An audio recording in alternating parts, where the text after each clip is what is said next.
ہماری آج کی گفتگو کا عنوان ہے فتنوں کے دور میں ایمان کی حفاظت، کیونکہ ہماری زندگی میں ایمان سب سے زیادہ قیمتی چیز ہے۔ اگر ایمان ہے تو دنیا میں بھی دل میں سکون ہے، راحت ہے، اطمینان ہے۔ اگر ایمان سلامت ہے تو موت کے بعد کے بھی سارے مرحلے آسان ہیں، ہمیشہ کی زندگی بھی اچھی ہے۔ اور اگر ایمان نہیں تو پھر کچھ بھی نہیں۔ سب سے بڑا مفلس اور فقیر وہ ہے جس کے پاس ایمان نہیں، اور سب سے زیادہ خوش قسمت وہ ہے جس کے پاس ایمان ہے۔ اس لیے ہمیں اپنے ایمان کی حفاظت اپنے مال، اپنی جان، اپنی اولاد، اپنی ہر چیز سے زیادہ کرنی ہے۔ ہم ایسے دور میں رہ رہے ہیں کہ جس میں بہت زیادہ فتنے ہیں۔ فتنے کا کیا مطلب ہے؟ آزمائش، بہت سی آزمائشیں ہیں، اور ان کی وجہ سے ہمارے ایمان کو ہر وقت خطرہ لاحق رہتا ہے۔ میڈیا کا دور ہے، سوشل میڈیا کا دور ہے، جس کی وجہ سے فتنوں کی تعداد میں اور زیادہ اضافہ ہو گیا ہے۔ طرح طرح کے خیالات ہیں، طرح طرح کے نظریات ہیں۔ وہ باتیں جو ہم نے اپنے ماں باپ سے سیکھی، وہ دین اور ایمان جو ہم نے ورثے میں پایا، آج اسی پہ شک کیا جا رہا ہے۔ اور وہی دین و ایمان جو ہم نے اپنے بچوں کو سکھایا اور ان کو اس کی تعلیم دی، وہ ایسے ماحول میں اس ایمان کو ہی کھوتے چلے جا رہے ہیں اور اپنے دین کا نقصان کر رہے ہیں۔ لہٰذا اس میں تو کوئی شک کی بات ہی نہیں کہ ہر طرف سے فتنوں نے ہمیں گھیرا ہوا ہے۔ لیکن اس میں وہ کیا چیزیں ہو سکتی ہیں کہ جن کے ساتھ ہم اپنے ایمان کی حفاظت کر سکتے ہیں؟ ہماری زندگی اگر دیکھا جائے تو ویسے بھی سراسر ایک امتحان ہے، آزمائش ہے۔ الذی خلق الموت والحیات لیبلوکم، کہ وہ جس نے موت اور زندگی کو بنایا تاکہ تمہارا امتحان لے، تمہاری آزمائش کرے۔ کس بات کا امتحان؟ ایکم احسن عملا، کہ تم میں سے احسن عمل کس کے ہیں، تم میں سے اچھے کام کون کرتا ہے۔ لہٰذا یہ امتحان تو جس دن ہم دنیا میں آئے تھے اس دن سے شروع ہو چکا ہے اور موت تک یہ جاری رہتا ہے، بلکہ کامیابی کا انحصار اس پر ہے کہ ہمارا خاتمہ کس پر ہوتا ہے۔ کیونکہ حدیث سے پتہ چلتا ہے کہ ایک شخص ساری زندگی نیک عمل کرتا ہے لیکن مرنے سے پہلے کچھ ایسے کام کرتا ہے کہ اس کا خاتمہ بالخیر نہیں ہوتا۔ تو اس لیے یہ فکر کی بات ہے، اور ہمیں اس بات کو ایکسپٹ کر لینا چاہیے کہ ہم سب امتحان میں ہیں۔ یہ دنیا ایک بہت بڑا ایگزامینیشن ہال ہے جس میں ہمارے ہر ایکشن کو، ہماری ہر حرکت کو نوٹ کیا جا رہا ہے کہ ہم کرتے کیا ہیں۔ دنیا کا جب کوئی امتحان دیتے ہیں، آپ ایگزامینیشن ہال میں ہوتے ہیں، آپ 3 گھنٹے میں 4 گھنٹے میں جتنا بھی آپ کا ٹائم ہوتا ہے اس میں آپ جو لکھتے ہیں اس کے بعد آپ آزاد ہوتے ہیں، باہر آ کے آپ فارغ ہو گئے۔ لیکن اس دنیا میں موت تک ہم فارغ نہیں ہو سکتے، ہم اس وقت تک امتحان ہی امتحان میں ہیں۔ لہٰذا بہت ضروری ہے کہ ہم اس بات کا جائزہ لیں کہ ہم اپنے وقت کو کیسے گزار رہے ہیں۔ یہ ایسا نہیں کہ ہمارا امتحان صرف بازار میں ہوتا ہے، یہ ایسا نہیں کہ ہمارا امتحان کسی مسجد میں ہوتا ہے، یہ امتحان ہمارے گھر میں بھی ہے، یہ بازار میں بھی ہے، یہ کسی مال میں بھی ہے، یہ کسی شادی گھر میں بھی ہے، اور یہ مسجد میں بھی ہے۔ ہر لمحہ ہمارے اوپر ایسے کیمراز فٹ ہیں کہ جو ہمارے صرف ظاہر کو نہیں، ہمارے باطن کو بھی کھنگال رہے ہیں کہ ہم کرتے کیا ہیں۔ اس لیے بہت ضروری ہے کہ ہم بہت محتاط زندگی بسر کریں، سوچ سمجھ کر زندگی بسر کریں، اور خاص طور پر ایسے دور میں جس میں اب آزمائشیں ہی زیادہ باقی رہ گئی ہیں، فتنے ہی زیادہ باقی رہ گئے ہیں۔ معاویہ رضی اللہ عنہ کہتے ہیں کہ میں نے نبی صلی اللہ علیہ وسلم سے سنا، آپ فرما رہے تھے دنیا میں صرف آزمائش اور فتنہ ہی باقی رہ گیا ہے۔ یہ 1400 سال پہلے نبی صلی اللہ علیہ وسلم نے فرمایا کہ دنیا میں اب آزمائش اور فتنہ ہی باقی رہ گیا ہے، اور خاص طور پر قیامت کے قریب فتنے زیادہ سے زیادہ ظاہر ہوں گے۔ اس کی بھی نبی صلی اللہ علیہ وسلم نے پیشن گوئی فرما دی۔ صحیح بخاری کی روایت ہے، آپ نے فرمایا قیامت اس وقت تک نہ آئے گی جب تک علم دین اٹھ نہ جائے گا، یعنی لوگوں کی دین کے علم سے کوئی دلچسپی نہیں رہے گی، زلزلوں کی کثرت ہو جائے گی، زمانہ جلدی جلدی گزرنے لگے گا۔ ہم سب ایکسپیرینس کرتے ہیں کہ وقت جو ہے پتہ ہی نہیں چلتا۔ اب 23 آپ دیکھیں کہ شروع ہوا ہے، اور یہ سال تو لگتا ہے کچھ اور بھی تیزی سے گزر گیا ہے۔ آدھا سال گزر چکا ہے اور دوسرے حصے میں داخل ہو چکے ہیں، اور پتہ نہیں وقت کدھر جا رہا ہے۔ پھر فرمایا اور فتنے فساد پھوٹ پڑیں گے اور حرج کی کثرت ہو جائے گی، اور حرج سے مراد قتل ہے، اور تمہارے درمیان مال و دولت کی اتنی کثرت ہوگی کہ ابل پڑے گا، یعنی لوگوں کے پاس مال و دولت بہت کثرت سے آ جائے گا۔ پھر اسی طرح آپ نے یہ بھی فرمایا کہ علامات قیامت 6 ہیں: میرا فوت ہونا، بیت المقدس کا فتح ہونا، بکری کے سینے کی بیماری کی طرح موت کا لوگوں کو دبوچنا، ہر مسلمان کے گھر کو متاثر کرنے والے فتنے کا ابھرنا، ہر مسلمان کے گھر کو متاثر کرنے والے، یعنی کوئی گھر ایسا نہیں ہوگا کہ جس میں اس کا انفلوئنس نہ ہو یا جس میں اس فتنے کی وجہ سے کوئی پریشانی نہ ہو۔ آدمی کو 1000 دینار دیے جائیں تو اس کا خاطر میں نہ لانا، یعنی یہ تو کچھ پیسہ ہی نہیں، یہ تو کچھ مال ہی نہیں، کم سمجھنا۔ اور روم کی غداری اور اسی کے جھنڈوں کے نیچے چلیں گے، اور ہر جھنڈے کے نیچے 12,000 افراد ہوں گے۔ یہ کچھ اور باتیں ہیں جو آئندہ اللہ ہی بہتر جانتا ہے کہ کس طرح سامنے آتی ہیں، لیکن باقی چیزیں تو ہم نے دیکھ لیں۔ پھر اسی طرح آپ نے یہ بھی فرمایا کہ فتنے جو ہیں بارش کے قطروں کی طرح اتریں گے۔ اسامہ بن زید رضی اللہ عنہ روایت کرتے ہیں کہ نبی صلی اللہ علیہ وسلم مدینہ کے ٹیلوں میں سے ایک ٹیلے پہ چڑھے، یعنی اوپر جگہ پہ چڑھے، فرمایا جو کچھ میں دیکھتا ہوں کیا تم بھی دیکھتے ہو؟ صحابہ نے کہا نہیں، ہمیں تو کچھ نظر نہیں آ رہا۔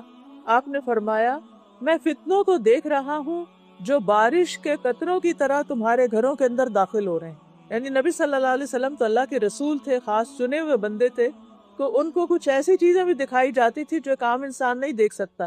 تو آپ نے فتنوں کو گرتے ہوئے دیکھا کہ ہر گھر میں داخل ہو رہے ہیں۔ اسی طرح آپ نے فرمایا مجھے تمہارے متعلق ان گمراہ کن خواہشات کا سب سے زیادہ فکر ہے، اندیشہ ہے، جن کا تعلق پیٹ اور شرمگاہ سے ہوتا ہے، اور گمراہ کن فتنوں کا بھی ڈر ہے کہ تمہیں فتنے حق سے ہٹا دیں گے، دین سے ہٹا دیں گے، تمہارا ایمان لے جائیں گے۔ اسی طرح ہم دیکھتے ہیں کہ ہمارا دشمن شیطان بھی فتنہ برپا کرنے کے لیے روزانہ اپنے لشکر بھیجتا ہے۔ جابر رضی اللہ عنہ کہتے ہیں کہ رسول اللہ صلی اللہ علیہ وسلم نے فرمایا بے شک ابلیس اپنا تخت پانی پر بچھاتا ہے، پھر وہ اپنے لشکر روانہ کرتا ہے، اس کے سب سے زیادہ قریب وہ ہوتا ہے جو سب سے بڑا فتنہ ڈالتا ہے۔ یعنی ابلیس کے لشکر ہیں اور وہ دنیا میں اپنے لشکر بھیجتا ہے، اور ابلیس سے سب سے زیادہ قریب کون ہے؟ جو سب سے بڑا فتنہ پرداز ہے۔ ان میں سے ایک آ کر کہتا ہے میں نے فلاں فلاں کام کیا، وہ کہتا ہے تم نے کچھ نہیں کیا۔ پھر ان میں سے ایک آ کر کہتا ہے میں نے فلاں کو اس وقت تک نہیں چھوڑا یہاں تک کہ اس کے اور اس کی بیوی کے درمیان تفریق کرا دی، طلاق دلوا دی۔ اور کہا جاتا ہے کہ اب طلاق کی ریشو شادیوں سے بھی زیادہ ہو گئی ہے، بچے شادی نہیں کر رہے، اور جو کر رہے ہیں وہ سیٹل نہیں ہوتے۔ بس وہ اس کو اپنے قریب کرتا ہے اور کہتا ہے تم سب سے بہتر ہو جو میاں بیوی کو لڑا کر آئے ہو، پھر وہ اسے اپنے ساتھ لگا لیتا ہے، یعنی اس کو اپنے گلے سے لگا لیتا ہے۔ تو اس سے آپ اندازہ لگائیں کہ کس قدر یہ فتنہ عام ہے کہ اچھے بھلے میاں بیوی کے درمیان چھوٹی چھوٹی باتوں پر آپس کی لڑائی جھگڑا اور آپس کی نوک جھونک اور بدمزگی اور ایسی چیزیں کہ جس کی وجہ سے ان کے باہمی تعلقات خراب ہو جاتے ہیں۔ تو سوال یہ پیدا ہوتا ہے کہ فتنہ ہے کیا؟ فتنہ ہر وہ معاملہ ہے، ہر وہ چیز فتنہ ہے جو آپ کو اللہ سبحانہ و تعالی سے اور اللہ کی اطاعت سے دور کر دے۔ یعنی ہر انسان کے لیے وہ چیز فتنہ ہے، چاہے وہ آپ کا سیل فون ہو، چاہے وہ آپ کے بچے ہوں، چاہے وہ آپ کا اسپاؤس ہو، چاہے وہ آپ کی جاب ہو، چاہے وہ آپ کا کوئی شوق ہو، کوئی ہابی ہو، ہر وہ چیز، دوبارہ سن لیجئے کہ ہر وہ چیز، ہر وہ معاملہ جو آپ کو اللہ سبحانہ تعالیٰ سے دور کر دے اور اللہ تعالیٰ کی اطاعت سے دور کر دے۔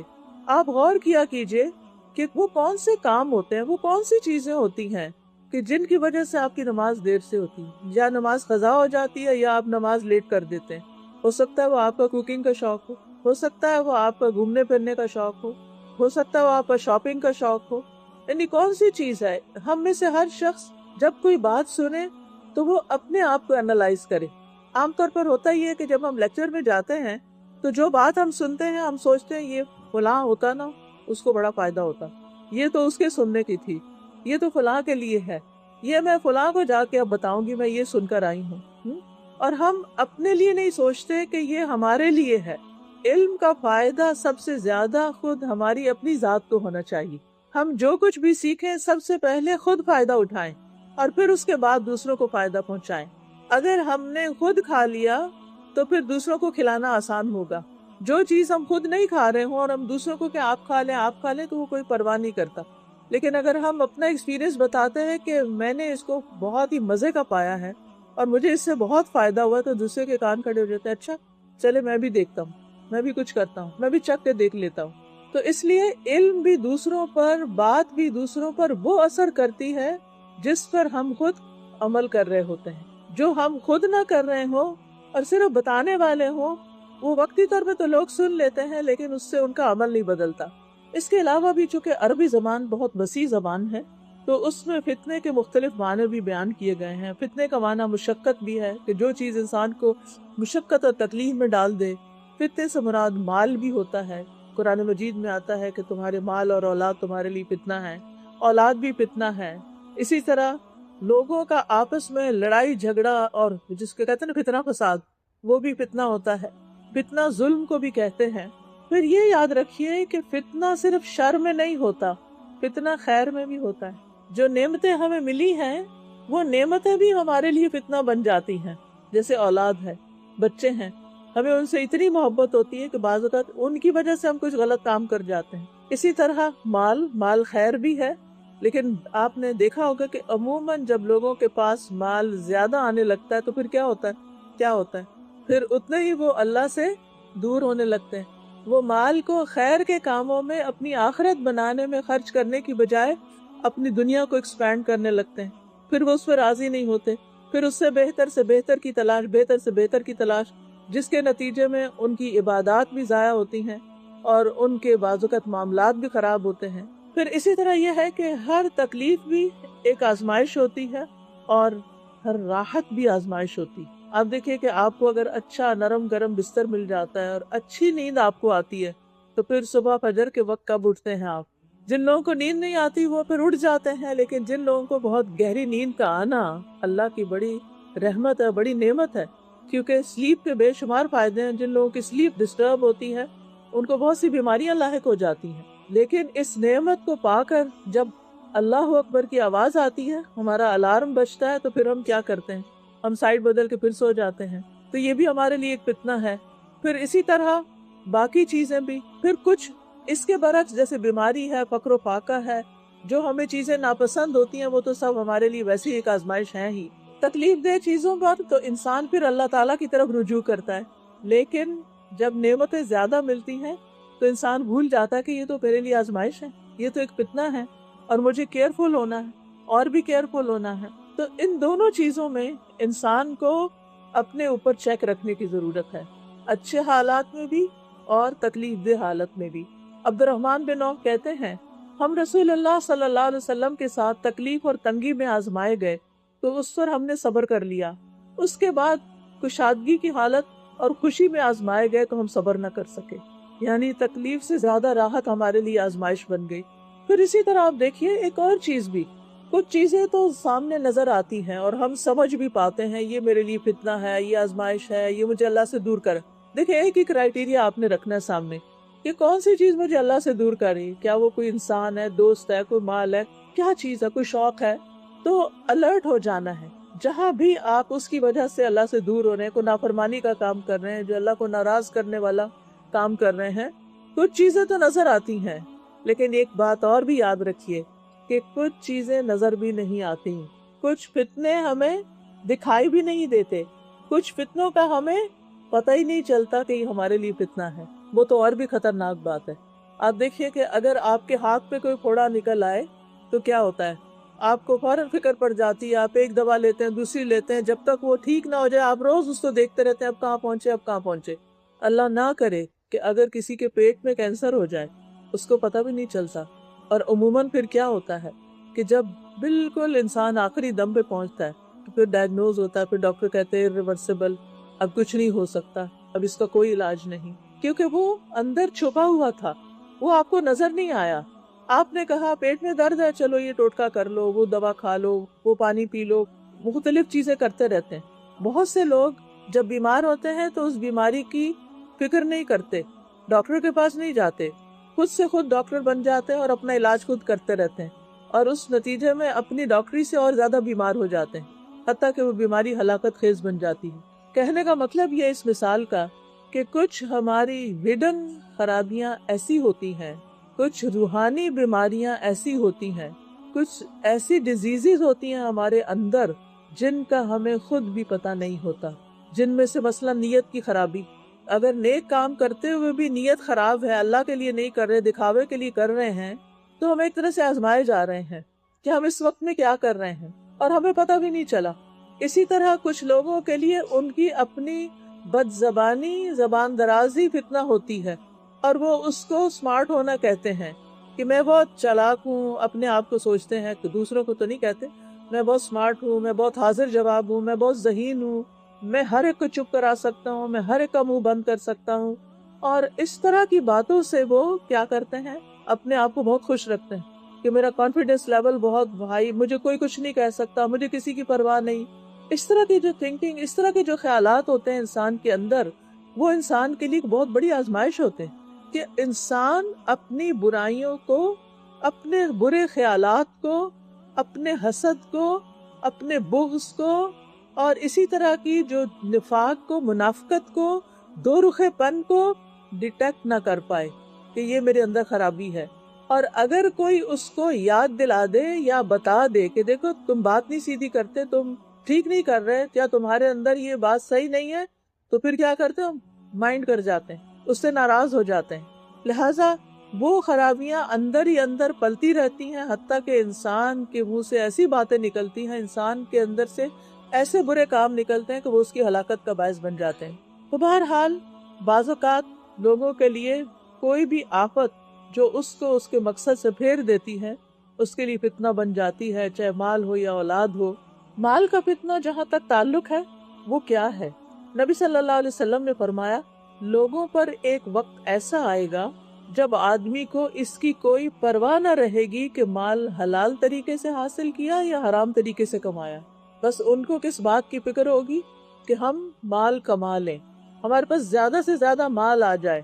کہاں سے آتا ہے، کسی کو دھوکہ دے کے آتا ہے، چوری کر کے آتا ہے، لوٹ کے آتا ہے، اس سے کوئی فرق نہیں پڑتا۔ اسی لیے آپ دیکھیں کہ اس وقت تھیفٹ کی بھی، چوری کی بھی نئی نئی قسمیں ایجاد ہو گئیں۔ آپ کے کریڈٹ کارڈز ہیک ہو جاتے ہیں، آپ کے بینک سے پیسے نکل جاتے ہیں اور پتہ بھی نہیں چلتا۔ میں ایک دفعہ دبئی کی جیل میں درس دینے کے لیے گئی تھی، وہاں پر میں انوائٹڈ تھی، تو وہاں ایک بہت ینگ اسمارٹ لڑکی وہاں پر بیٹھی ہوئی تھی، جو کچھ میں کہہ رہی تھی سر ہلا رہی تھی، اور بعد میں مجھے بہت تجسس ہوا کہ باقی خواتین تو جو بھی تھی، لیکن یہ تو اتنی سمجھدار لڑکی لگ رہی، اس کو کیا مسئلہ ہوا؟ تو جب لیکچر ختم ہوا تو میں نے اس سے بات کی، میں نے کہا کہ تمہیں کیا ہوا، تم یہاں کیسے؟ تو کہنے لگی کہ میں آئی ٹی پروفیشنل تھی اور بس مجھے ایک لت لگ گئی تھی لوگوں کے بینکوں سے پیسے چوری کرنے۔ کہتی میرا ہسبینڈ بہت ویل ٹو ڈو تھے، جب وہ گھر سے چلے جاتے، صبح جاب پہ چلے جاتے، اور میرے پاس کچھ کرنے کا کام نہیں تھا، میں دبئی میں تھی، کوئی ایسا نیبرہڈ نہیں تھا، کوئی اور مصروفیت نہیں تھی، تو میں کمپیوٹر پہ بیٹھ جاتی اور بیٹھ کے چوری شروع کر دیتی، اور ہر ٹرانزیکشن پر مجھے وہ لذت ملتی کہ جیسے میں نے بہت کچھ اچیو کر لیا۔ اب آپ دیکھیں کہ ایک غلط کام ہے اور انسان کو اسی کا نشہ ہو گیا، اس کی ایڈکشن ہو گئی۔ لیکن چور آخر کتنے دن تک چوری کر سکتا، اس کی چوری تو کھل کے رہتی۔ بہرحال وہ پکڑی گئی اور پھر وہ جیل میں بھیج دی گئی۔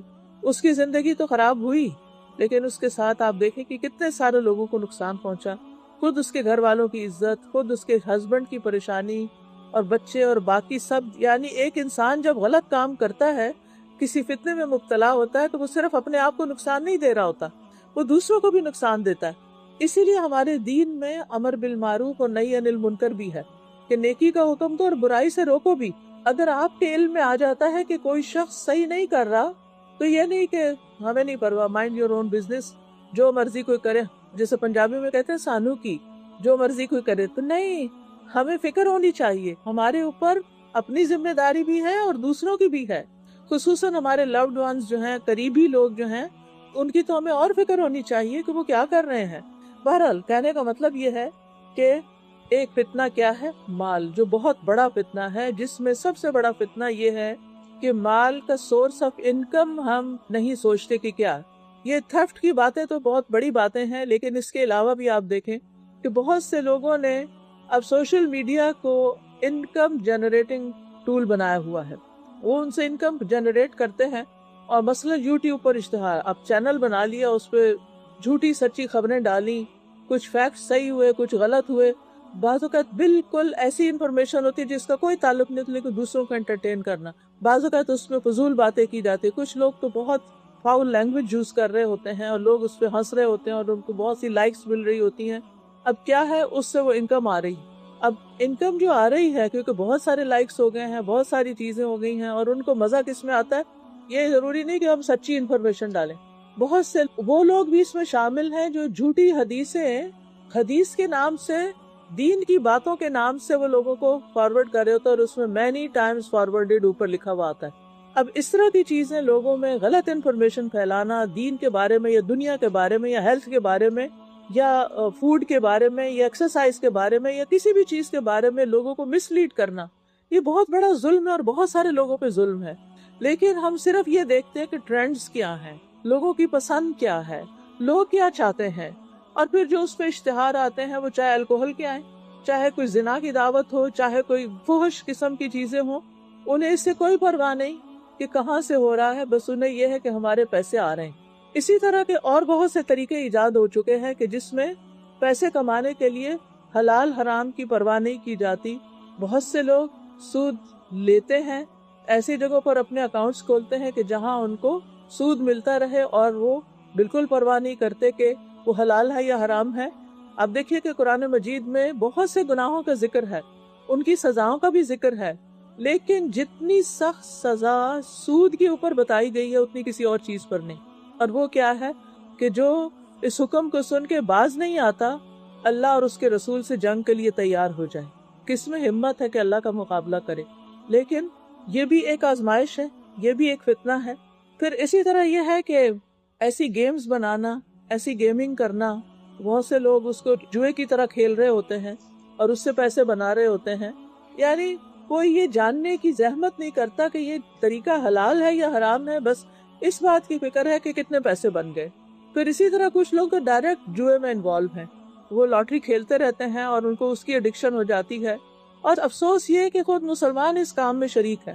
پھر اسی طرح ایسی چیزیں بیچتے ہیں جیسے نشہ کی چیزیں بیچنا، ویپ بیچنا، شیشہ، سگریٹ اور اس طرح کی چیزیں کہ جو لوگوں کی ہیلتھ کے لیے بھی نقصان دہ ہیں اور ہمارے دین میں بھی منع ہے. یاد رکھیے قیامت کے دن مال کے بارے میں سوال کیا جائے گا. حدیث میں آتا ہے کہ انسان کے قدم اس وقت تک میدان حشر سے ٹل نہیں سکیں گے جب تک کہ 4 باتوں کا جواب نہ دے دے. مال کہاں سے کمایا، کہاں سے آیا پیسہ، اور کہاں خرچ کیا، خرچ کہاں کیا، اس کا بھی سوال. ہم سمجھتے ہیں ہمارا مال ہے نا، ہم جو چاہیں خریدیں، ہم اس سے حلال خریدیں، حرام خریدیں، کہیں بھی اس کا استعمال کریں، سو واٹ، ہمارا پیسہ ہے نا، ہمارا پیسہ ہماری مرضی.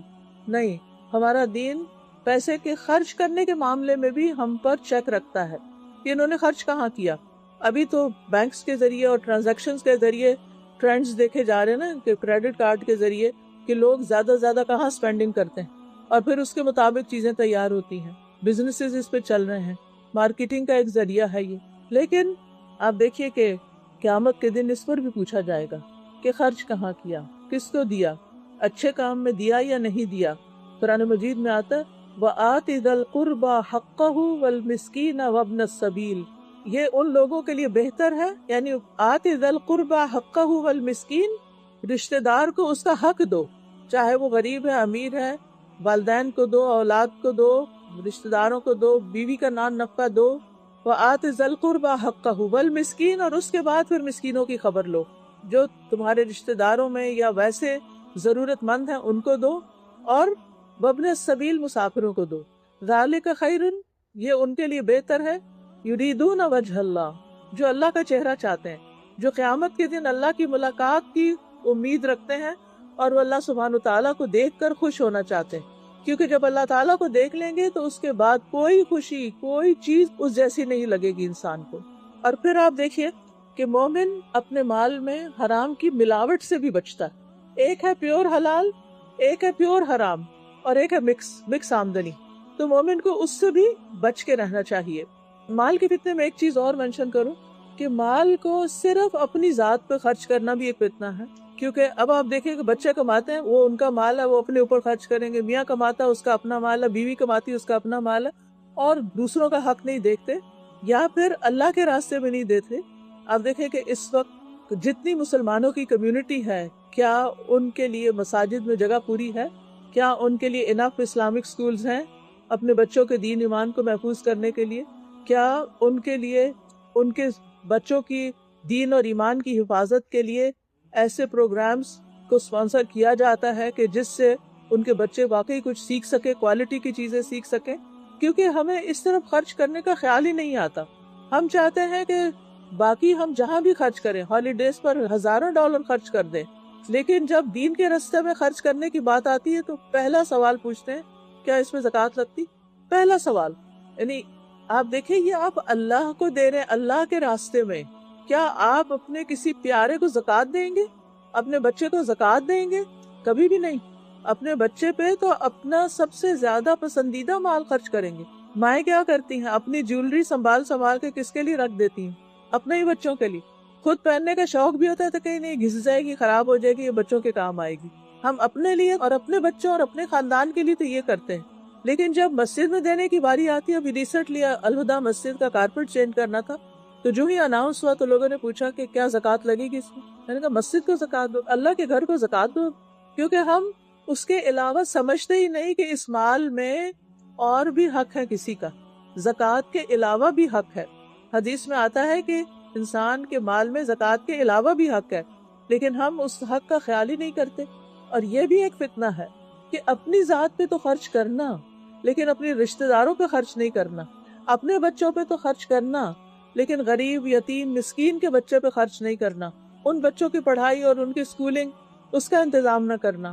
پھر اپنے اوپر تو خرچ کرنا، لیکن اللہ کے گھر پہ خرچ نہ کرنا، اللہ کے دین کے لیے خرچ نہ کرنا۔ دنیا کی تعلیم کے لیے تو خرچ کرنا، لیکن دین کی تعلیم کے لیے خرچ نہ کرنا۔ بہت سے لوگ کسی بھی کورس میں داخلہ کیوں نہیں لیتے، کوئی لیکچر سننے کے لیے کیوں نہیں جاتے جہاں پر کوئی ٹکٹ وغیرہ لگاتے ہیں؟ ظاہر ہے جو بڑی بڑی کانفرنسز ہوتی ہیں، جیسے RIS ہوتی ہے اور اسی طرح کی کانفرنسز ہوتی ہیں، تو آپ دیکھیں کہ کتنی بڑی جگہ وہ ہائر کرتے ہیں، پھر کتنے اسکالرس کو باہر سے بلاتے ہیں۔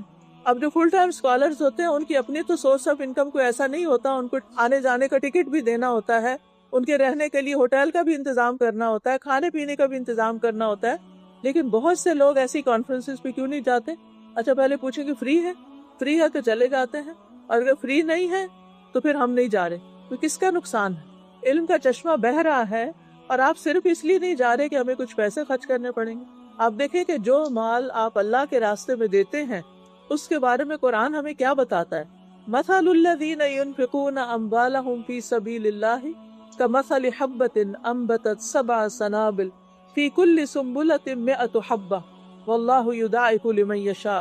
ان لوگوں کی مثال جو اللہ کے راستے میں مال دیتے ہیں، یعنی مسجد کو دیتے ہیں، کسی مدرسہ کو دیتے ہیں، کہ دین کے کاز کے لیے دیتے ہیں، کوئی اسلامک لٹریچر بانٹتے ہیں، کوئی اور اسی طرح کے کام کرتے ہیں، ان کی مثال ایسی ہے جیسے ایک دانہ بویا جائے جس سے 7 بالیاں نکلے، ہر بالی میں 100 دانے ہوں، ایک دانہ 700 دانے بن جائے۔ ایک چھوٹا سا گندم کا دانہ آپ لگاتے ہیں اور اس سے 700 دانے بن جائے، اتنا زیادہ اللہ تعالیٰ اس کو بڑھا دیتا ہے۔ اور پھر ساتھ ہی فرمایا کہ اللہ تعالیٰ جس کے لیے چاہتا اور بڑھا دیتا ہے، یعنی 700 سے بھی زیادہ دیتا ہے۔ لیکن ہمیں یا تو علم نہیں ہوتا، یا پھر ہم اس کی برکت اور اس کے فیض اور اس کے ثواب کو نہیں جانتے، یا ہمارا آخرت پر یقین نہیں، یا پھر ہمارا اللہ سبحانہ تعالیٰ کی بات پر یقین نہیں کہ وہ ہمیں واقعی دے گا۔ کیونکہ جہاں ہمیں یقین ہوتا کہ یہاں انویسٹ کرنے سے آپ کی آمدنی میں اضافہ ہوگا، ہم بے دریغ انویسٹ کر دیتے ہیں۔ لیکن جہاں یہ ہے کہ پتہ نہیں ہوگا، کہ پتہ نہیں، تو پھر ہم سوچتے ہیں اچھا 50-50 ہے، اچھا کر لیتا ہوں، اچھا نہیں، اچھا کر لوں، اچھا نہیں، اسی ڈاواں ڈول کی سچویشن میں رہتے ہیں۔ لیکن جہاں یقین ہو، اور اللہ سے بڑھ کے سچی بات کس کی ہو سکتی، جہاں یقین ہوتا ہے وہاں ہم وہ کام خوشی سے پھر کر لیتے ہیں، اور ایسے لوگ کل قیامت کے دن اپنے اجر سامنے پائیں گے، یعنی اللہ تعالیٰ کے ہاں۔ پھر اسی طرح مال کے علاوہ ایک اور چیز فتنہ ہے، اور وہ ہے عہدوں کا فتنہ، عہدہ، قیادت، لیڈرشپ۔ آپ دیکھیے کہ اکثر جو مسلمانوں کی آرگنائزیشنز ہوتی ہیں وہ فلرش کیوں نہیں کر پاتی، وہ آگے کیوں نہیں بڑھ پاتی؟ بنیادی وجہ کیا ہوتی ہے؟ وہ لیڈرشپ کا شوق، اور پھر اس کی لیگ پولنگ، اور پھر آپس کے جھگڑے فساد. کتنی ہی مسجدیں ایسی ہوں گی جن کا آپ نے شاید سنا ہو کہ ان کے جو چلانے والے ہیں، بورڈ ممبرانز ہیں، ان میں اختلاف ہے، لڑائی جھگڑے ہیں. مسجد کے نمازیوں میں آپس میں گروہ بندی بنی ہوئی ہے، یا اسی طرح جو اسلامک ادارے ہیں، آرگنائزیشنز ہیں، ان کے اندر فتنہ فساد ہے. یہ ایک بہت بڑا فتنہ ہے. ہم دین کا کام کسی عہدے کے لیے نہ کریں، نمایاں ہونے کے لیے نہ کریں کہ میری کوئی سے بنے، مجھے لوگ پسند کریں، میری لیڈرشپ ہو، میں لوگوں کو کنٹرول کروں. ہرگز بھی یہ تمنا نہیں ہونی چاہیے. حدیث میں آتا ہے سید القوم خادمہم، جو قوم کا سردار ہوتا ہے وہ تو ان کا خادم ہوتا ہے، اس کو تو خدمت کرنی ہوتی ہے، اسے تو دوسروں کے کام آنا ہوتا ہے. لیکن بہت سے لوگ اس لڑائی میں، اس چپکلش میں نیکی کا کام ہی چھوڑ دیتے ہیں، بد دل ہو کے وہ ادارہ ہی چھوڑ دیتے ہیں اور اپنے آپ کو وڈرا کر لیتے ہیں. اور پھر شیطان اس چیز کو اتنا خوشنما بنا کے پیش کرتا ہے کہ لوگ کوئی کام کرنا ہی نہیں چاہتے جب تک ان کو کوئی پوزیشن نہ ملے، اور اس چیز کے شوق میں رہتے ہیں. اور پھر پاور کنٹرول، کہ پاور ہماری ہو، ہمارا کنٹرول ہو، ہماری سے ہو، ہماری مرضی ہو. اب آپ خود سوچیں کہ جس کام میں کوئی ٹیم ورک نہیں ہوتا، جس میں کوئی مشورہ نہیں ہوتا، جس میں ایک دوسرے کا خیال نہیں رکھا جاتا، پھر اس کام میں برکت کہاں سے ہو سکتی ہے؟ پھر اسی طرح یہ ہے کہ ایک اور فتنہ جو علم کا فتنہ ہے. علم کے فتنے میں کیا ہے کہ صرف دکھاوے کا علم حاصل کرنا، یعنی بڑی بڑی ڈگریاں صرف اس لیے لی جا رہی ہیں کہ اگر ڈگری بڑی ہوگی تو رشتہ اچھا ہوگا، اس کا کوئی یوز نہیں. بعض بچیاں ڈاکٹر بن جاتی ہیں لیکن ایک دن بھی پریکٹس نہیں کرتی. اب وہ آپ دیکھیں کہ ماں باپ نے فیس دی، یا آپ نے قرضہ اٹھایا، یا کسی بھی طرح جو کیا، اس کے بعد آپ نے اس علم کو استعمال ہی نہیں کرا. یہ وبال جان نے کہ آپ نے اپنے دن اور رات کتابیں پڑھ پڑھ کے لگائیں، ایکسپیریمنٹس کیے، گورنمنٹ نے آپ پہ خرچ کیا، آپ نے خود اپنے پہ کیا، ماں باپ نے کیا، اپنے آپ کو ایک مصیبت میں ڈالے رکھا، اور پھر اس کے بعد آؤٹ کم کیا ہوا؟ نتیجہ کیا نکلا؟ کچھ بھی نہیں. تو پہلے ہی سوچ سمجھ کے اس فیلڈ میں قدم رکھنا چاہیے تھا، نہ کہ صرف دکھانے کے لیے. تو یاد رکھیے، کوئی بھی علم چاہے دین کا ہو یا دنیا کا ہو، اس کو دکھانے کے لیے حاصل نہیں کرنا چاہیے، صرف شو آف کرنے کے لیے نہیں، دوسروں کو امپریس کرنے کے لیے نہیں کہ میرے پاس فلاں اور فلاں ڈگری ہے، یا پھر یہ کہ میرا سی وی ایسا ہے. اور آپ دیکھیں کہ اس وقت لوگوں کے سی وی لمبے سے لمبے ہوتے چلے جا رہے ہیں. ایک پیج نہیں، 2 3 4 پوری بک بنا لیتے ہیں آپ سی وی کی. کہیں ہاتھ بھی لگایا تو وہ بھی لکھ دیں گے کہ میں نے خیر کا ہاتھ کسی کے سر پہ رکھا تھا، فلاں چیریٹی میں $5 دیے تھے. بہرحال تو اس میں آپ دیکھیے کہ یہ ساری چیزیں، اتنا کچھ ہونے کے باوجود بھی جب آپ کسی کو ہائر کرتے ہیں، جو لوگ آپ میں سے ایسے کام پر ہوں گے، تو آپ دیکھیں گے کہ لوگوں کے اندر کام کی کوالٹی کوئی نہیں. بڑی بڑی ڈگریاں ہیں لیکن کرنے کا کام ہی نہیں آتا، بالکل جاہل ان پڑھ کی طرح ہے. تو ایسے پڑھائی کا کیا فائدہ کہ جس سے آپ نے زندگی میں فائدہ نہیں اٹھایا؟ کیونکہ قیامت کے دن پھر انسان سے پوچھا جائے گا کہ جو علم تم نے حاصل کیا اس پر عمل کتنا کیا، یعنی اسے کتنا فائدہ اٹھایا، خود فائدہ اٹھایا یا دوسروں کو فائدہ پہنچایا. پھر آپ دیکھیے ڈس انفارمیشن، غلط خبریں پہنچانا، لوگوں کو غلط باتیں بتانا، من گھڑت حدیثیں سنانا، سنی سنائی باتیں لوگوں میں پھیلانا، دین کے بارے میں جھوٹی باتیں آگے بغیر تحقیق کے، بغیر ریسرچ کے، بغیر اوتھینٹیکیشن کے، جو سنی بات کہیں سے فلاں یہ کہہ رہا تھا آگے بتا دی. ایسا بھی نہیں ہونا چاہیے. اور پھر آپ دیکھیے کہ آج کل تو وہ ایسی چیزیں فتنہ بن چکی ہیں کہ ایک غلط بات کوئی کرتا ہے اور پھر اس کو اتنا اشتہار اس کا دے دیا جاتا ہے کہ لاکھوں ویوز ہو جاتے ہیں اس کے، اور سب لوگوں کا دماغ خراب ہو جاتا ہے اس کو دیکھ دیکھ کے. وہ سمجھتے ہیں حق یہی ہے، جبکہ وہ لوگوں کو عین گمراہ کرنے والی باتیں ہوتی ہیں. تو اس لیے ہم سب پر لازم ہے کہ مستند اور صحیح طریقے سے دین کا علم حاصل کرے تاکہ اس فتنے سے ہماری حفاظت ہو سکے. پھر اسی طرح جدید دور کے فتنوں میں سے ایک فتنہ عورت بھی بن گئی ہے. آپ دیکھیے کتنے ہی گھر اس وجہ سے ڈسٹرب ہوتے ہیں جب ایسی عورتیں مردوں کے پیچھے پڑ جاتی ہیں کہ جن کی بعضوں کا شادی نہیں ہوتی اور بعضوں کی شادی ہوئی بھی ہوتی. آپ دیکھیے کہ کتنی ہی خواتین ایسی ہیں کہ جن کی ازدواجی زندگی جہنم بن گئی ہے کہ ان کے شوہر ان میں کوئی دلچسپی نہیں لیتے. بیوی سے بات کرتے ہیں تو ڈانٹ ڈپٹ کے، اور باہر کی عورتوں سے بات کرتے ہیں تو ہنس ہنس کے.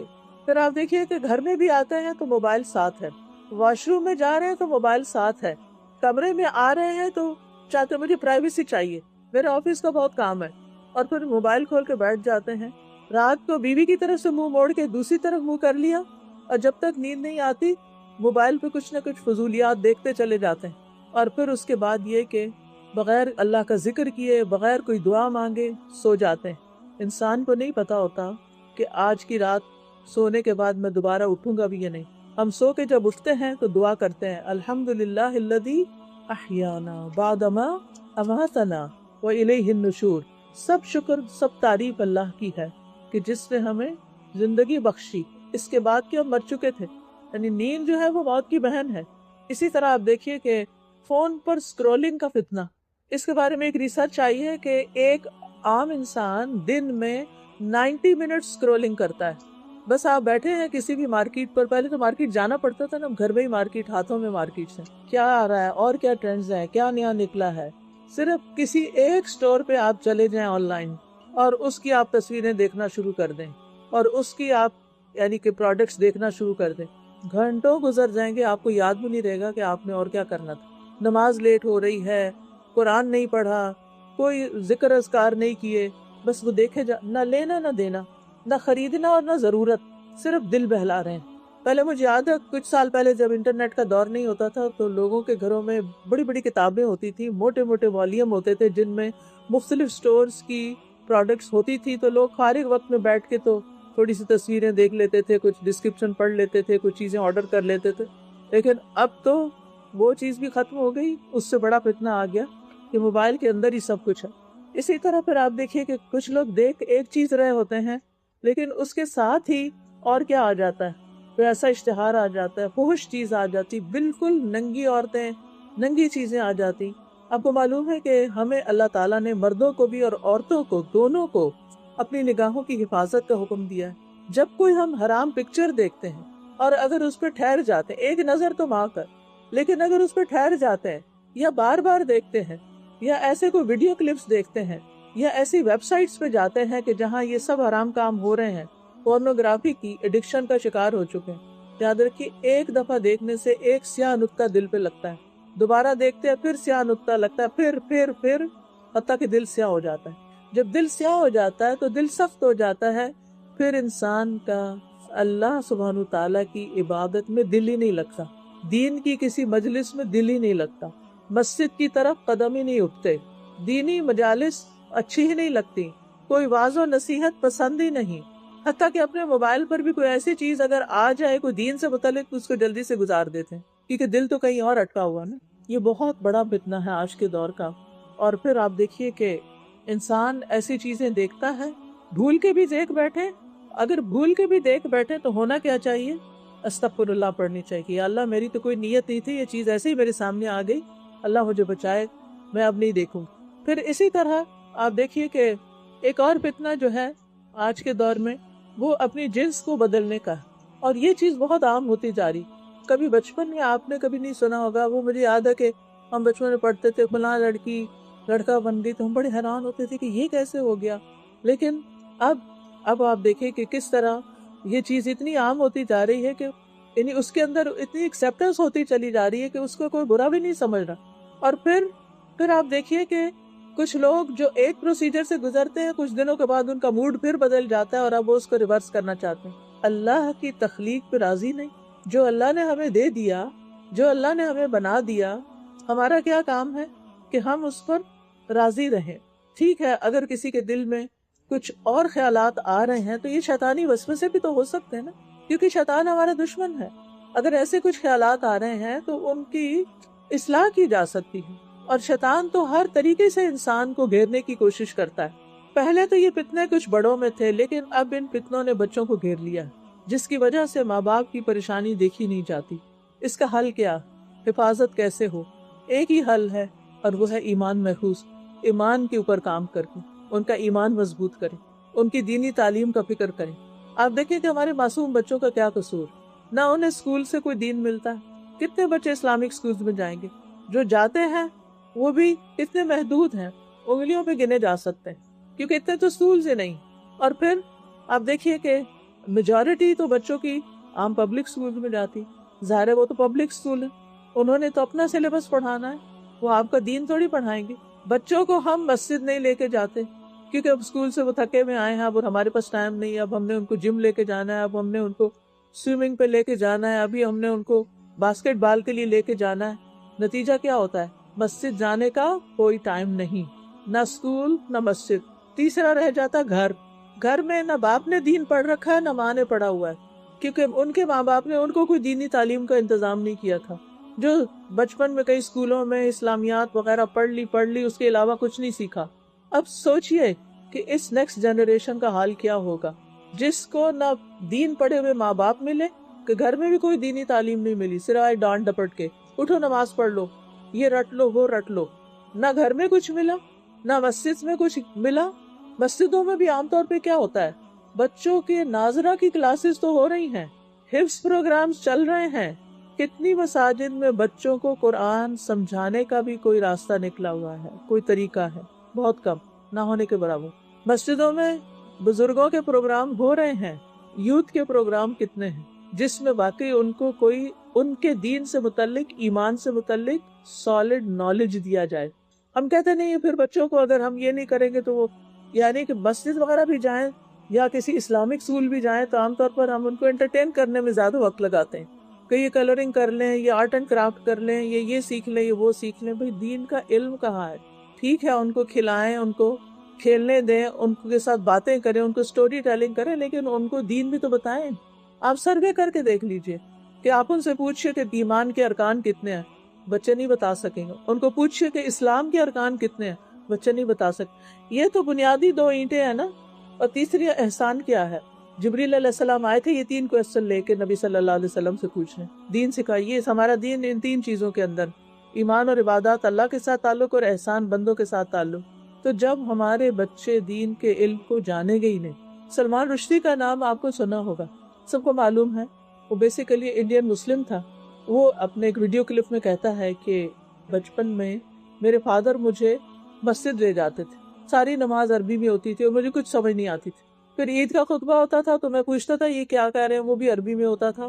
میرے والد کہتے جو یہ کر رہے ہیں نا بس ویسے ہی کرتے جاؤ، یعنی ویسے ہی ایکشنز کر لو.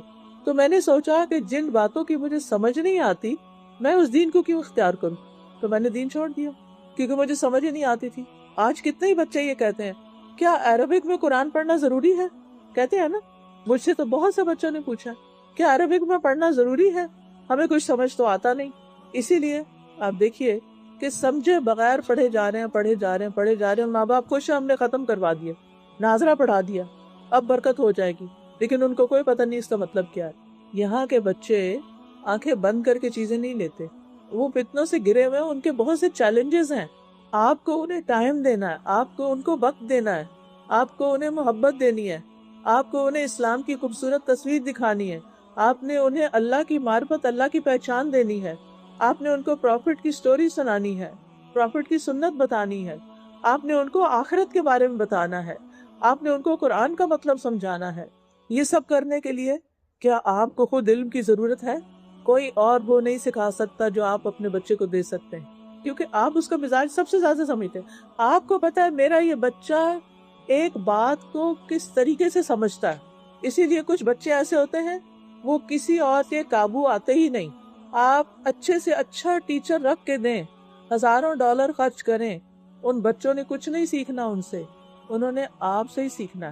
وہ آپ سے جواب چاہتے ہیں، وہ آپ سے پوچھنا چاہتے ہیں. کیا آپ ان کے جواب دینے کے قابل ہیں؟ اور اگر نہیں تو کیا اپنے قابلیت کو بڑھانا نہیں چاہیے؟ کیا ہمیں خود دین کو نہیں سیکھنا چاہیے؟ تو میں آپ سب مدرز کو، گرینڈ مدرز کو، سب کو اس بات کی دعوت دیتی ہوں کہ آپ کتنی بھی مصروف ہیں اپنا ایک وقت اسی طرح بلاک کریں جیسے آپ اپنے بزنس کے لیے وقت بلاک کرتے ہیں کہ یہ دینا ہی دینا ہے ورنہ کہاں سے کھائیں گے، یا آپ اپنی جاب کے لیے ٹائم نکالتے ہیں. ایسے ہی دین سیکھنے کے لیے مستقل بنیادوں پر لازماً ٹائم نکالیں، سیکھیں، اور سیکھ کر خود اپنے بچوں کو سکھائیں، خود ان کو بتائیں، محبت سے بتائیں، پیار سے بتائیں، ان کو ان کے خاندان کے بارے میں بتائیں، ان کو اسلام کی ہسٹری کے بارے میں بتائیں، تاکہ آپ کے بچے کانفیڈنٹ مسلمز ہوں، ورنہ قیامت کے دن جواب دینا ہوگا. قرآن مجید میں اللہ تعالیٰ فرماتے ہیں یا ایھا الذین آمنوا قوا انفسکم واہلیکم نارا، اے لوگو جو ایمان لائے ہو، اپنے آپ کو اور اپنے اہل و عیال کو آگ سے بچاؤ. ایمان والوں سے کہا جا رہا ہے خود کو بھی آگ سے بچاؤ، اپنے بچوں کو بھی آگ سے بچاؤ. کیسی ہے وہ آگ؟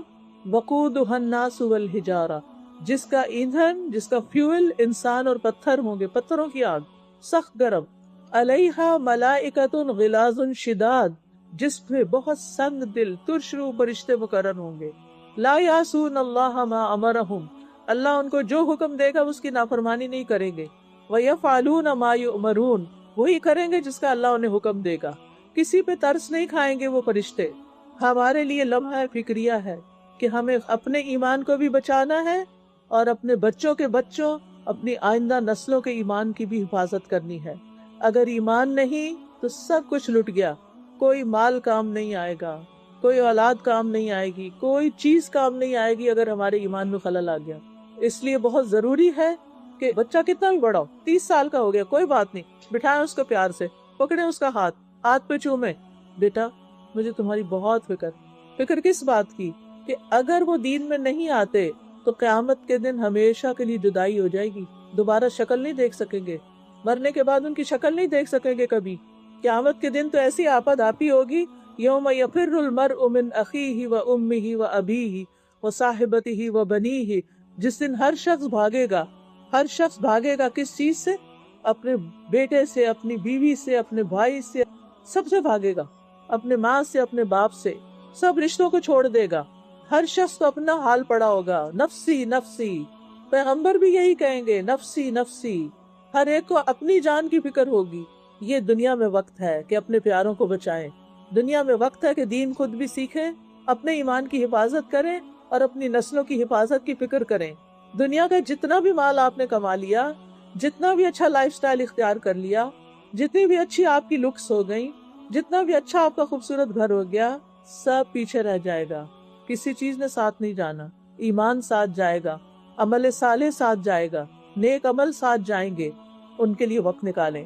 پھر آپ دیکھیں کہ ایک اور فتنہ کیا ہے، دل کا مردہ ہو جانا، کسی چیز میں دل نہ لگنا، یعنی کسی برائی کو برائی نہ سمجھنا، کسی نیکی کو نیکی نہ سمجھنا، اچھائیوں اور برائیوں کا نہ پہچاننا، اور پھر خواہشات کا غلبہ ہو جانا، یعنی صرف وہ کرنا جو اچھا لگتا ہے، کھانے میں صرف وہ کھانا جس کا مزہ لگتا ہے، پہننے میں وہ پہننا جو بس مجھے اچھا لگتا ہے. کیا واقعی ہمارا یہی معیار ہونا چاہیے کہ ہم اپنے دل کی مرضی پہ چلتے رہیں ہر چیز میں؟ نہیں، ہمیں یہ دیکھنا ہے کیا ہماری صحت کے لیے اچھا ہے جس کی وجہ سے ہم اللہ کی عبادت اچھے سے کر سکیں. کون سا لباس ایسا ہونا چاہیے کہ جس کو پہن کے ہم صحیح طور پر نماز ادا کر سکیں. ہمیں بات کیسے کرنی چاہیے کسی سے کہ جس سے ہمارا رب ہم سے ناراض نہ ہو، کسی کو لک ڈاؤن نہ کریں، کسی کو حقیر نہ سمجھیں، کسی پہ ظلم نہ کریں، کسی کی عزت کے اوپر حملہ نہ کریں. پھر آپ دیکھیں ایک اور فتنہ ہے دنیا کی چمک دمک کا فتنہ. ایک سے ایک نئی چیز، ایک سے ایک نئی چیز.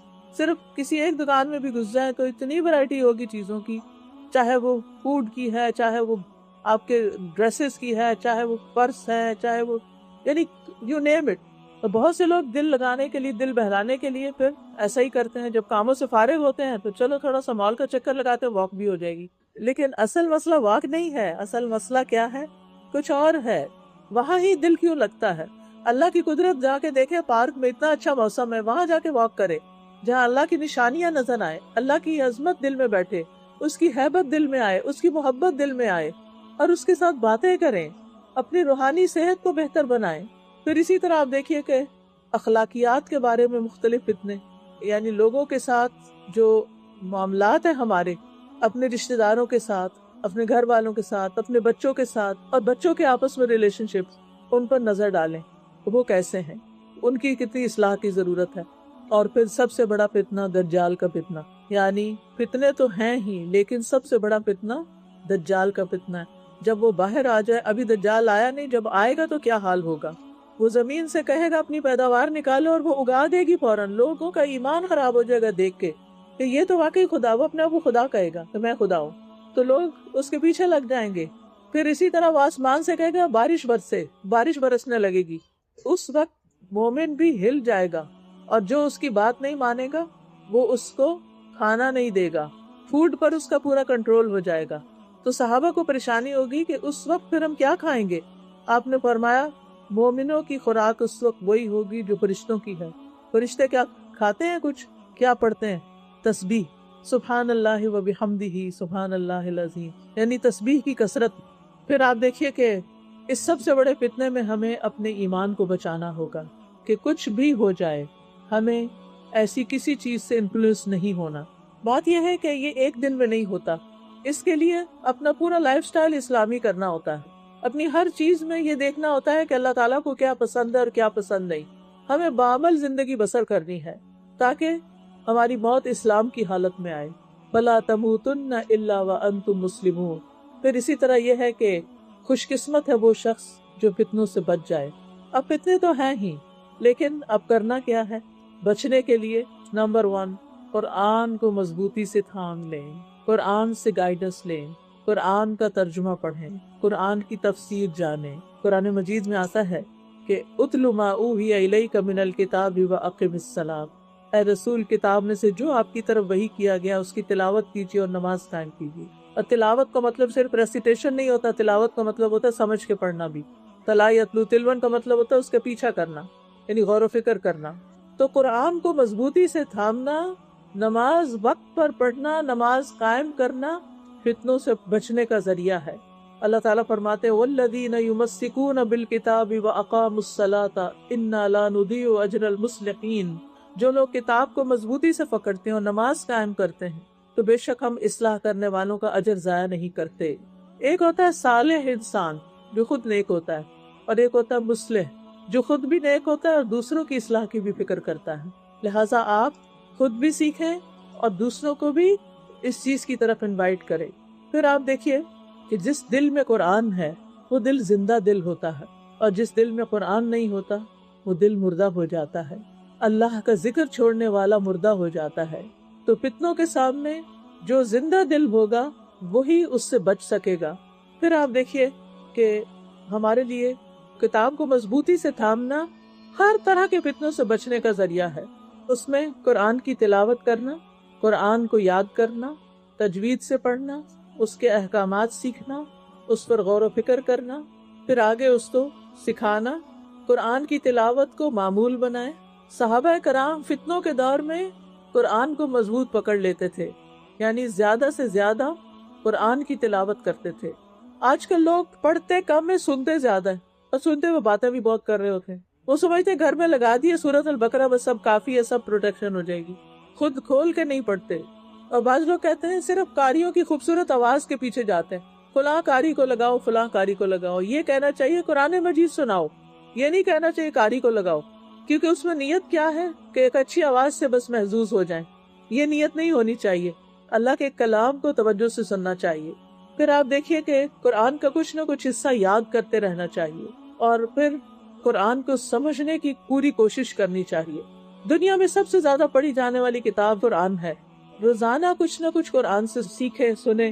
شاید آپ کو وہ قرآن لرن قرآن ایپ کے بارے میں بتایا ہوگا، اینڈرائیڈ پہ بھی ہے اور آئی فون پر بھی۔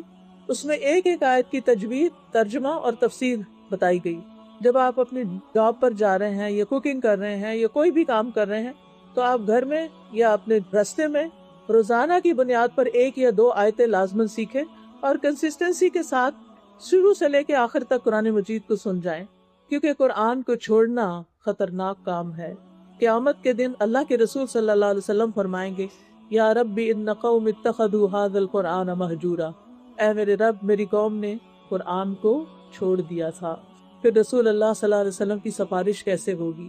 پھر اسی طرح یہ ہے کہ گھروں کے اندر قرآن ضرور پڑھنا چاہیے تاکہ شیاطین اور فساد اور فتنے اور لڑائیاں اور جھگڑے اور بے برکتیاں اور بدمزگیاں ختم ہوں۔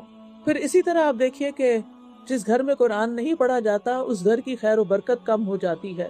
پھر نماز کی حفاظت، فتنوں سے بچنے کے لیے دوسری اہم چیز نماز ہے، اور نماز اقامت صلاۃ، یعنی مرد حضرات مسجد میں خود بھی آئیں اور بچوں کو بھی لے کر آئیں، کیونکہ مردوں کے لیے مسجد کی نماز لازم ہے۔ ٹھیک ہے اگر مسجد سے بہت دور ہیں، لیکن کوئی نہ کوئی وقت ضرور نکالیں کہ جس میں مسجد جائیں، کیونکہ مسجد میں آنے سے انسان کا ایمان بڑھتا ہے، یہ ایمان کی حفاظت کا ذریعہ ہے، اور باجماعت نماز ادا کرنے کا ثواب بھی زیادہ ہے۔ پھر اسی طرح یہ ہے کہ نوافل کو گھر میں ادا کرنا چاہیے۔ میں پڑھ رہی تھی ایک واقعہ کسی کا کہ ایک بوڑھا شخص ایک شیخ کے پاس آیا، کہنے لگا شیخ میرے گھر میں بہت لڑائی جھگڑا ہوتا ہے، بہت فتنہ فساد ہے، مجھے کوئی طریقہ بتائیں کہ میں اس کو کیسے ٹھیک کروں، بچے بہت لڑتے ہیں آپس میں۔ تو شیخ نے پوچھا کہ کیا تم وتر کی نماز پڑھتے ہو؟ کہنے لگا وتر کیا ہوتا ہے؟ اچھا یہ بتاؤ چاشت کی نماز پڑھتے ہو؟ کہنے لگا چاشت کیا ہوتا ہے؟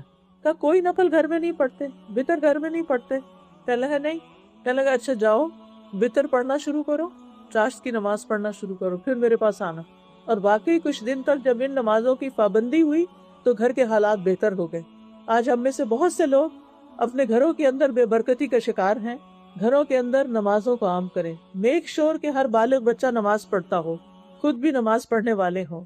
اور فتنوں سے حفاظت جب ہی ہو سکتی ہے جب ہم اپنی اصلاح کریں اور اپنے گھر والوں کی کریں، گھر سے شروع کریں۔ آپ اپنے پاس کے بارے میں، اپنے گرینڈ پیرنٹس کے بارے میں اور اچھی چیزیں بچوں کے ساتھ شیئر کیا کریں سٹوری کی شکل میں۔ پھر اسی طرح نیکی اور خیر کے کام کرنا، دوسروں کے کام آنا۔ درد دل کے واسطے پیدا کیا انسان کو۔ ہمیں کیا کرنا چاہیے؟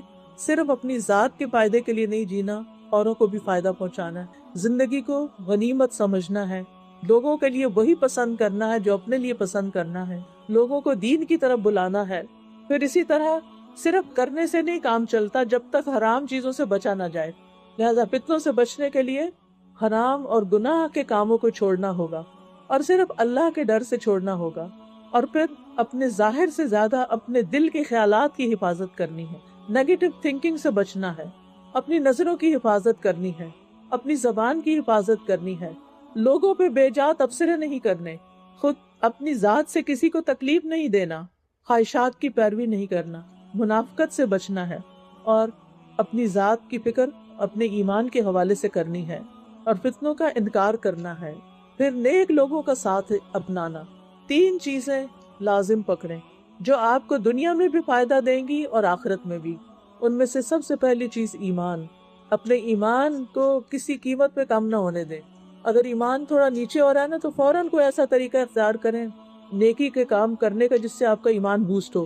پہلی چیز کیا ہے؟ ایمان۔ دوسری چیز ہے علم، اور علم میں بھی خاص طور پر قرآن کا علم۔ قرآن شفا ہے، دلوں کے زخموں کو صاف کر دیتا ہے، نیگیٹیوٹی کو دور کر دیتا ہے، ہمارے باطن کو چمکاتا ہے۔ قرآن نبی صلی اللہ علیہ وسلم کے دل پہ اترا ہے۔ تیسری چیز اچھا دوست، اچھا مخلص مینٹور۔ اگر آپ کی زندگی میں یہ 3 چیزیں تو آپ خوش قسمت لوگ ہیں۔ اگر کسی چیز کی کمی ہے تو اس کمی کو پورا کیجیے۔ فتنوں سے حفاظت کے لیے 3 چیزیں اختیار کیجیے۔ نیک لوگوں کی مجلس اختیار کیجیے، ان کے پاس بیٹھیے، ان کے پاس جائیے، اہل ایمان کی مجلس تلاش کیجیے، اور بری دوستیاں اور برے ماحول اور ایسے لوگوں کو چھوڑ دیجیے جو آپ کو دین سے دور کرنے والے، آپ کے ایمان میں خلل ڈال رہے ہیں۔ اور پھر آخری چیز دعا کرنا، خوب خوب دعائیں کرنا کہ اللہ سبحانہ تعالی ہمیں فتنوں سے محفوظ رکھے، ہماری آزمائشوں کو دور کر دے، ہمیں اپنا قرب عطا کرے۔ اللہم انی اعوذ بک من الفتن ما ظہر منہا وما بطن۔ اے اللہ، ہم فتنوں سے تیری پناہ مانگتے ہیں، خواہ وہ نظر آ رہے ہیں یا چھپے ہوئے ہیں۔ اے اللہ، تو ہماری حفاظت فرما۔ علی اللہ توکلنا ربنا لا تجعلنا فتنة للقوم الظالمین ونجنا برحمتک من القوم الکافرین۔ ربنا علیک توکلنا والیک انبنا والیک المصیر۔ ربنا لا تجعلنا فتنة للذین کفروا واغفر لنا ربنا انک انت العزیز الحکیم۔ نعوذ باللہ من سوء الفتن۔ اللہم انا نعوذ بک ان نرجع على اعقابنا او ان نفتن فی دیننا۔ اے اللہ، ہم اس بات سے تیری پناہ میں آتے ہیں کہ الٹے پاؤں پھر جائیں یا اپنے دین کے متعلق کسی فتنے میں مبتلا ہوں۔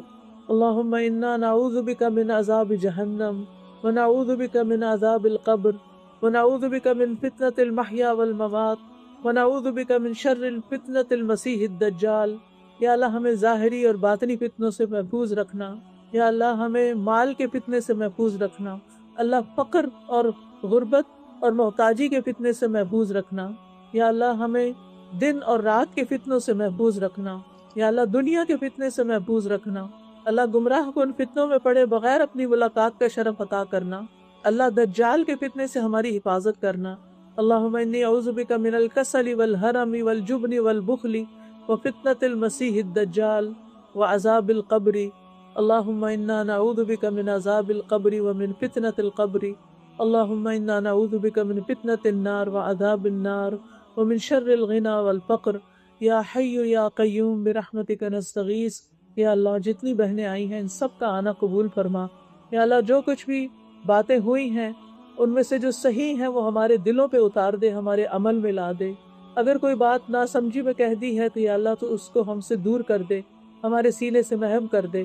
یا رب العالمین ہمیں نفع مند علم عطا فرما، ہمیں پاکیزہ رزق عطا فرما، ہمیں خشوع والا دل عطا فرما، اپنے آگے گڑگڑانے والا بنا۔